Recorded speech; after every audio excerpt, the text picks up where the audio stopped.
Welcome to the 10-Minute Bible. We're in Matthew chapter 27, starting in verse 27.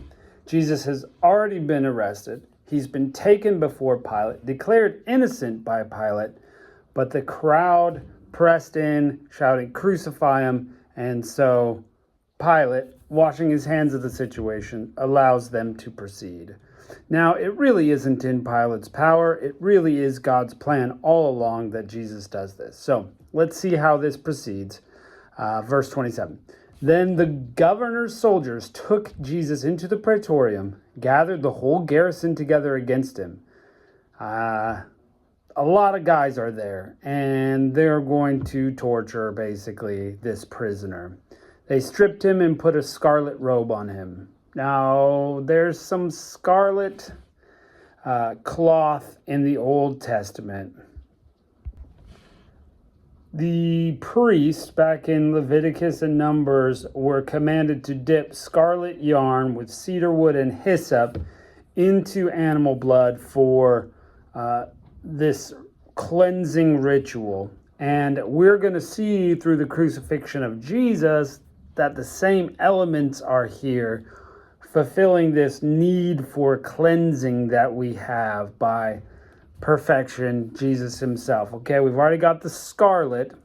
Obviously, we know there's some wood involved in the cross, and there's going to be a branch of hyssop lifted up to him. So we're going to watch for all of those things, this cleansing ritual that is in the Old Testament. Here, Jesus being the one cleansing us, and those elements still present. So they stripped him and put a scarlet robe on him. They braided a crown of thorns and put it on his head, and put a reed in his right hand. And they kneeled down before him and mocked him, saying, "Hail, King of the Jews!" So they're just doing their soldier stuff, really,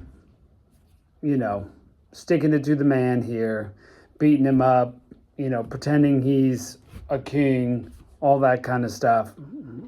We're familiar with this. They spat on him, took the reed and struck him on the head. Okay, this is unpleasant details, right? So they've beaten him, they've whipped him, put the crown of thorns on, and we all know this was not a nice little picturesque thing. They were there for pain. When they had mocked him, they took the robe off him, put his clothes on him, and led him away to crucify him. So they've done enough. On we go with the crucifixion. As they came out, they found a man of Cyrene, Simon by name, and they compelled him to go with them that he might carry the cross. So Cyrene is a city on the northern part of Africa, right on the coast by the Mediterranean. And so Simon, whatever reason he was there he was, and they grab him and say, "Go carry this cross." And they came to a place called Golgotha, that is to say, the place of the skull. They gave him sour wine to drink mixed with gall. Unpleasant. This whole thing is very unpleasant. Gall is bitter tasting, not good. And the sour wine could have been vinegar, could have been actually, wine that had gone bad or whatever. They're not there to make Jesus' life easy. So you can see why Jesus would have said, "If you can take this from me. I don't want it." When they had crucified him, they divided his clothing among them, casting lots, as prophesied. All of this is foretold, foreshadowed, prophesied. This is not an accident. This is amazingly God's plan. Now, horribly for Jesus, he's got the pain on him of all these things, but miraculous for us.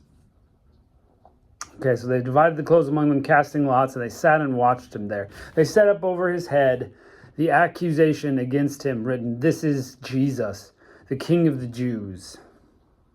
In other Gospels, the elders and the priest argue and say, "Don't say he is the King of Jews, but say that he said he was King of the Jews." But Pilate won't have it. He knows he's really a king. Then there were two robbers crucified with him, one on his right hand and one on the left. Those who passed by blasphemed him, wagging their heads, saying, "You who destroy the temple and build it in 3 days, save yourself. If you're the Son of God, come down from the cross." So again, just everybody's taking their shots at Jesus. They've been saving these up, insults, beatings, blasphemies. I mean, Jesus is at this point the lowest of the low in society, crucified with common criminals. But this is God's plan. On our behalf, he is doing this.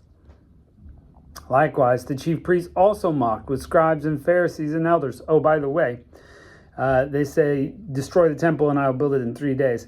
That's what Jesus said he would do. And success, his body is destroyed. He's raised in 3 days. He is the temple. We worship him now, not at a place, not the temple of Israel. We can worship Jesus Christ in spirit and truth, as Jesus himself said. So he's now being mocked by chief priests and scribes. Verse 42, he saved others, but he can't save himself. If he was the king of Israel, let him come down from the cross and we will believe in him. Again, they're just trying to stick it to the man here. But it isn't the nails holding Jesus there. It's the Father's will. This needs to happen. He trusts in God. Let God deliver him now if he wants him. He said, "I am the Son of God." Like, if you're really the Son of God, come down. And he could. 100% Jesus could be healed. He could come down off the cross. He could do all those things. But the plan is higher and greater than just the physical appearance of nails holding him to the cross. Now the robbers are going to get on it. The robbers also who were crucified with him cast on him the same reproach. It's like everybody is telling him he's worthless. They're making fun of him. Hey, save yourself and all of that. Now from the 6th hour, noon, anytime you see time, you can add 6 hours to it, right? They count their first hour from 6 a.m. basically. There was darkness over all the land until the 9th hour. 3 o'clock in the afternoon. And in the 9th hour, Jesus cried with a loud voice, saying, "Eli, Eli, lama sabachthani." That is, my God, why have you forsaken me? Some stood there when they heard it. They said, "This man is calling for Elijah," because he's saying Eli. Immediately, one of them took a sponge, filled it with vinegar, put it on a reed to drink. You know, he's got this on this reed that we said was prophesied about in the Old Testament, the the branch of hyssop. And they said to him, "Let him be. Let's see whether Elijah comes to save him." Now, you may know this already, but Jesus is not calling for Elijah there. He's not calling for Elijah at all. He's really quoting Psalm 22. So let's look up Psalm 22 really quick here, and we'll see that he really is talking to God, his Father. Psalm 22 opens up, my God, why have you forsaken me?" Which is exactly what Matthew editorially writes here. Like, he said, "Eli, Eli, lama sabachthani," but that's my God, why have you forsaken me? The opening lines of Psalm 22. Listen to this. Psalm 22. "Why are you so far from helping me and from the words of my groaning?" Jesus felt this. "My God, I cry in the daytime and you don't answer. In the night season, I'm not silent." Yeah. "But I am a worm," I'm skipping a little bit. "I'm a worm and not a man, a reproach of men, despised by the people. All who see me mock me. They insult me with their lips. They shake their heads, saying, 'He trusts in Yahweh. Let him deliver him. Let him rescue him, since he delights in him.'" And again, Skipping down, my heart is like wax melted within me. All my bones are out of joint. My strength is like a potsherd. My tongue sticks to the roof of my mouth. Company of evildoers enclose me. They pierce my hands and feet.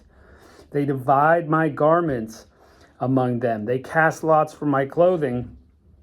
Jesus is saying, in essence, from the cross, I am fulfilling all the events written in Psalm 22. Super amazing. Even in his death in the hands of Gentiles, God is guiding all situations to fulfill what God prophesied in Psalm 22.